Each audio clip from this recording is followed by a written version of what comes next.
Ladies and gentlemen, welcome back to my channel. My name's Marissa and today I'm going to be doing my March TBR.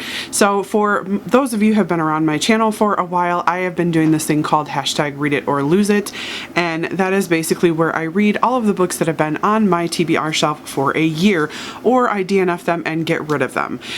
This has been working out pretty well so far, except for maybe like the end of last year where it kind of failed a little bit because I was in a reading slump.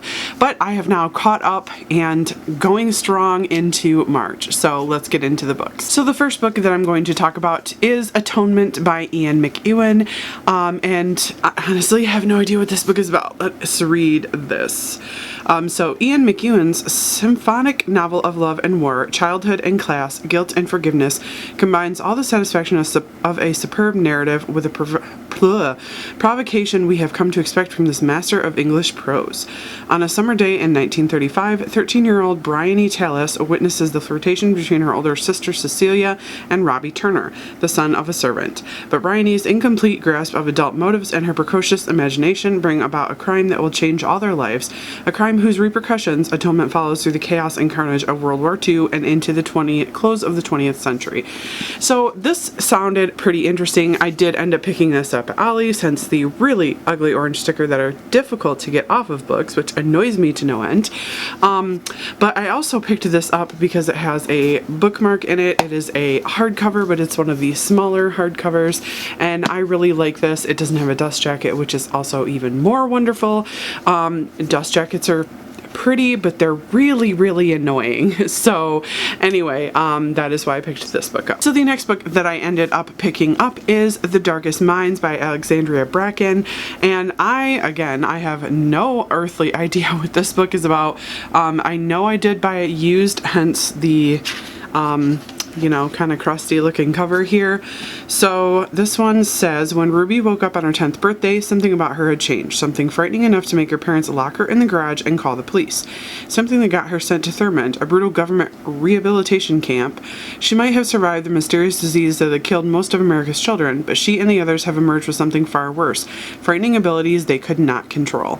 So this sounds interesting. I think this book has been around for a while. It's been out for a while. This is a part of a series, so I may end up picking up the rest of them if I end up liking this book, so I guess we'll see. And then the next book and the final book that is on my #ReadItOrLoseIt challenge is The Fifth Petal by Brunonia Barry. Hopefully I'm saying that right. Again, no idea what this is about, so we're gonna find out together. When a teenage boy dies suspiciously on Halloween night, Salem's chief of police, John Rafferty, husband to the gifted lace reader Towner Whitney, wonders if there is a connection between his death and Salem's most notorious cold case, a triple homicide dubbed the Goddess Murders, in which 3 young women, all descended from accused Salem witches, were slashed on Halloween night in 1989. Whew, okay. Well, that sounds interesting. That's why I picked it up, because I think the Salem Witch Trials era is definitely interesting, and I really haven't read any books that were in that time period, so I think this is going to be an interesting take on kind of like a modern day thing. So we do have 2 more books on my list, and these are also recent hauls for me. So this first one is one to watch, and who is this by? Kate Stayman London. So this one has been described as like a plus-size bachelorette in a book, which I find very interesting, very intriguing. I've heard really good things about it, so I'm definitely interested to pick this one up. Ended up ordering it from Barnes & Noble because, you know, they send those coupons out every once in a while for like 25% off. Plus I have a membership there, so it was like I ended up getting it for like 10 bucks or something, so yeah, not a bad deal.